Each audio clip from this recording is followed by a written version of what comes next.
சமீப காலமாக நாங்கள் சர்ச்சைக்கு உட்படுத்தி வருகின்ற ஒரு விடயம்தான் இந்த வெளி மாவட்டங்களிலிருந்தும் வெளிநாடுகளிலிருந்தும் எங்களுடைய நாட்டில் நிகழ்ச்சிகளை நடத்துவது சம்பந்தமான எதிர்ப்புகளை தெரிவித்து வருகின்றோம். இதன் அடிப்படையில் நாளைய தினமும் யாழ்ப்பாணத்தில் கடந்த என்னுடைய ஊடக சந்திப்பின் போது கொழும்பு மாவட்டத்தில் நடைபெற்ற நிகழ்ச்சியை பற்றி குறிப்பிட்டிருந்தேன். இப்பொழுது யாழ்ப்பாணத்தில் நாளைய தினம் ஒரு நிகழ்ச்சி நடைபெற இருக்கின்றது. இது தொடர்பாக 3-4 வாரங்களுக்கு முன்பதாகவே சமூக வலைதளங்களில் இவை விமர்சிக்கப்பட்டு வந்த நிலையில் இவர்கள் இந்த நிகழ்ச்சியினை நிறுத்துவார்கள் என்கின்ற ஒரு நம்பிக்கை எங்கள் மத்தியில் இருந்தது. என்றால் தமிழர் பகுதியில் இவ்வாறான ஒரு நிகழ்ச்சியை நடத்துவது உண்மையிலேயே பார்ப்பதற்கும் கேட்பதற்கும் அழகாக இல்லை. சேலை கட்டை காட்டுவதற்காக ஒரு ஆண் ஆசிரியர் யாழ்ப்பாணத்துக்கு நாளைக்கு வருகை தந்து அந்த சேலை கட்டி காட்ட போகின்றார். இந்த நிகழ்ச்சியை இந்த வகுப்பினை அங்கீகரிப்பதா இல்லையா என்கின்ற ஒரு கேள்வி வருகின்ற பொழுது இது எங்களுடைய நாட்டில் இருக்கின்ற ஒரு ஈவென்ட் பிளானர்ஸ் அவர்கள் ஊடாகத்தான் இது நடைபெறுகின்றது. எனவே அவர்களுக்கு எங்களுடைய நாட்டினுடைய கலை கலாச்சாரம் பற்றிய அனைத்து விடயங்களும் தெரிந்திருக்க வேண்டும்.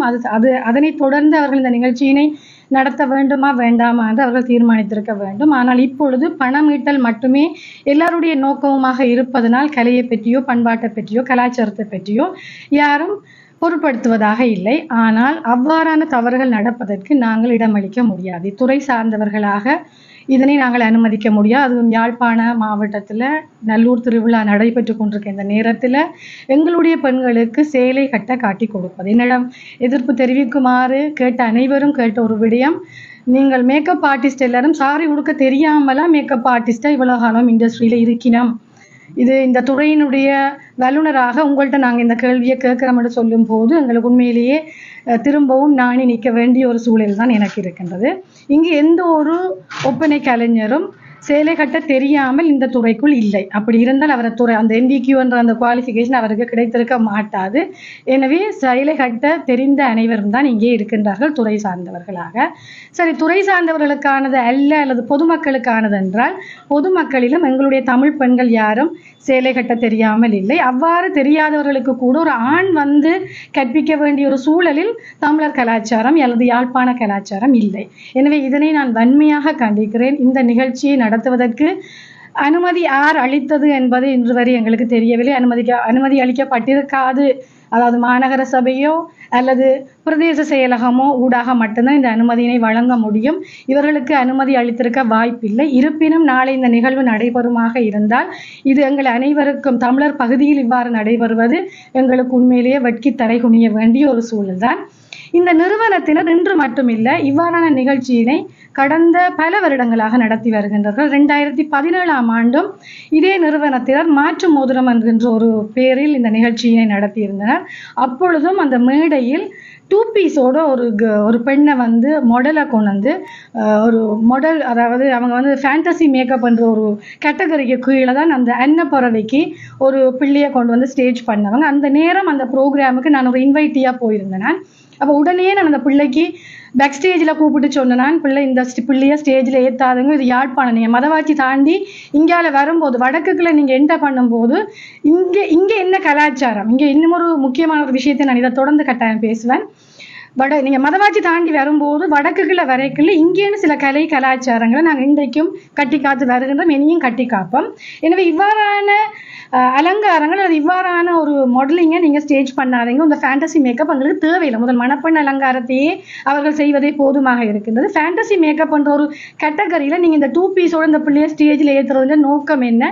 ஏற்ற வேணாம்னா அந்த பிள்ளை எனக்கு உண்மையில் மிக உதாசீனப்படுத்திட்டு என்னை தாண்டி போனவன். நான் உடனே அந்த ப்ரோக்ராமில் இருந்து ஸ்டேஜில் இருந்து வெளியில் வந்துட்டேன். அதுக்கு பிறகு 2018, 19, 20 யாழ்ப்பாணத்தில் யாருமே அவர்கள் அங்கீகரிக்கையில் எந்த ஒரு நிகழ்ச்சியும் அவர்கள் நடத்துவதற்கு யாருமே ஆதரவு அளிக்காத இடத்துல 2020 வரைக்கும் அவர்கள் இங்கே வர முடியாமல் இருந்தவங்க. 2021 யாழ்ப்பாண மாவட்டத்தில் அழகக்கலை சங்கம் இருக்குது. அந்த சங்கம் வந்து இந்த பிரிஞ்சு நிற்கிற சூழ்நிலையில் அந்த முன்னாள் தலைவர் அல்லது முன்னாள் உறுப்பினர்களுடைய ஆதரவோடு அவர் மீண்டும் இன்றைக்கு 21, 22, 23களுக்கு பிறகு திரும்பவும் இந்த நிகழ்ச்சியினை மிக மோசமாக நீங்கள் கடந்த கால அவர்களுடைய நிகழ்வுகளை நீங்கள் யூடியூப்ல இருக்குது, நீங்கள் போய் பார்த்தீங்கன்னா தெரியும். எங்களுடைய பெண்களுடைய உடற்பாகங்களை மிகவும் கவர்ச்சிகரமாக காட்ட வல்லதான அலங்காரங்களைத்தான், ஒரு ஃபேஷன் ஷோவை தான் அவங்க நடத்துறது வழமை. அப்போ இதுக்காக இந்த நிறைய ரீச் இருக்கும். உண்மையிலே இப்படி ஆபாசமாக போடுகின்ற பொழுது நிறைய ரீச் இருக்கும். அந்த ரீச்சால அந்த அந்த ப்ரோக்ராமில் கலந்து கொள்றவங்க நினைக்கிற ஒரு விடயம் வந்து எங்களுக்கு பப்ளிசிட்டி கிடைக்குதுண்டு. இந்த பப்ளிசிட்டியின் ஊடாக அவர்களுடைய வாடிக்கையாளர்கள் அதிகரிக்கப்படும் என்கின்ற ஒரு மாயை பிம்பம் அங்கே இருக்கின்றது. இந்த மாதிரியான ஒரு விளம்பரத்தின் ஊடாக இவ்வாறு உழைக்கத்தான் வேண்டுமா என்பது உண்மையிலேயே கேள்விக்குறியான ஒரு விடயம். அதே நேரம் இவர்கள் செய்கின்ற இன்னும் ஒரு தவறு, எந்த ஒரு அடிப்படை தகமை இல்லாத முறைசாரா கல்வியின் ஊடாக வந்தவர்களை திடீரென்று ஸ்டேஜ் ஏற்றுவாங்க. ஒரு மேக்கப் தெரியும், ஒப்பனை தெரியுமெண்டா எந்த ஒரு ப்ரொஃபஷனல் குவாலிஃபிகேஷன் இல்லாதவங்களுக்கும் அவர்கள் வாய்ப்பு அளிக்கிறத நம்மகிட்ட ப்ளஸ்ஸாக சொல்லி கொண்டிருக்கிறாங்க. பட் அது உண்மையிலே துறை சார்ந்து அது தவறு. எங்களுடைய துறைக்கண்டு நாங்கள் இப்பொழுது முறைசாரா கல்வியில அழகுக்கலை துறை வந்து உள்வாங்கப்படக்கூடாது என்பதும், இந்த துறைக்கண்டு முறையான கற்கை நெறி இருக்கின்றது, முறையான ஒரு பாட விதானம் இருக்கின்றது, பாட பரப்பு இருக்கின்றது, பாடக்காலம் இருக்கின்றது. NVQ level 4 பிரைடல் ட்ரெஸ்ஸர் என்ற ஒன்று இருந்தால் மட்டும்தான் நீங்கள் ப்ரொஃபஷனலாக மேக்கப்பை செய்கிறதுக்கான தகமையை பெறுகிறீர்கள், அல்லது அந்த அழகுக்கலை நிலையத்தை நீங்கள் நடத்துவதற்கான அனுமதியினை பெறுகின்றீர்கள். எனவே இவங்க வந்து ஜஸ்ட் ஒரு மேக்கப்பை தெரியுமென்ற ஒரு பிள்ளையை ஸ்டேஜை கொடுப்பாங்க. அந்த பிள்ளை அதன் மூலமாக ஒப்பனைகளை செய்து வந்து கொண்டு அந்த பிள்ளை ஓரளவுக்கு வந்த பிறகு குவாலிஃபிகேஷனை பற்றி யோசிக்குது. அப்போ இந்த துறையை சீர்கெடுத்துறவங்களுக்கு இவங்க முதன்மையான செயற்பாட்டை செய்து கொண்டிருக்கிற ஒரு நிறுவனம் தான் இந்த மாற்று மோதிரத்தின் ஊடாக இந்த துறை இந்த இவ்வாறான நிகழ்ச்சியை நடத்தி வருகின்றவர்கள். எனவே இவர்களுடைய செயற்பாடு மிகவும் கண்டிக்கத்தக்கது. இதனை நாங்கள் வன்மையாக கண்டிக்கின்றோம். தொழில் தகமையுடன் பயணிக்கின்றவர்கள் மத்தியில் இவ்வாறான சீரழிவுகளை நீங்கள் செய்வதன் ஊடாக இன்றைக்கு இந்த ஸ்பா எங்களோட நார்மலாக பார்த்தீங்கன்னா எங்களோட சர்வீஸில், ப்ரொஃபஷனல் சர்வீஸில் பெடிக்யூரில் வந்து ஸ்பா பெடிக்யூர்ன்னு இருக்குது, ஹேர் ட்ரீட்மெண்ட்டில் ஹேர் ஸ்பான்னு இருக்குது. இது வந்து உண்மையாக ஒரு பெம்பரிங் ஹெல்தி ட்ரீட்மெண்ட். இந்த ஸ்பான்ற வேர்டை நாங்கள் டிக்டாக்லேயோ அல்லது ஃபேஸ்புக்லேயோ எங்களோட ட்ரீட்மெண்ட்டு கீழே போடும்போது சர்ச் பண்ணுறாங்க. ஜெஃப்னாவில் ஸ்பாண்டு சர்ச் பண்ணும்போது எங்கள்ட இந்த ஸ்பா பெடிக்யூர் அல்லது ஹேர் ஸ்பாண்டு போகிற அந்த வேர்டு வந்தோடனே இந்த ஸ்பான்ற எங்களோட கண்டெக்ட் நம்பரோட போய் விளைக்கல, அங்கேருந்து எங்களுக்கு கால்ஸ் வருது, மசாஜ் இருக்கா. ஸோ இது வந்து எங்களோட கலாச்சாரம் போய்கொண்டிருக்குது. எங்களோட துறைக்கு பெரிய ஒரு அச்சுறுத்தல். ஏனென்றா ஒரு சிலர் ஸ்பான்ற பேரை வச்சுக்கொண்டு செய்கிற சில வேலைகளால் வடக்கில் கூட நாங்கள் தமிழர் பகுதியில் மிகவும் கலாச்சாரத்தோட இந்த துறையில் இன்றைக்கு எத்தனையோ குடும்ப பெண்கள் பயணித்து கொண்டு இருக்கிறோம். இந்த குடும்ப பெண்கள் இந்த துறையில் பயணிக்கின்ற போது இவ்வாறானவர்களுடைய பிழையான வழிநடத்தலின் ஊடாக எங்களால் இந்த துறையை சரியாக கொண்டு போக முடியாமல் இருக்கின்றமே உண்மையிலே மனவர்த்தத்துக்குரியது.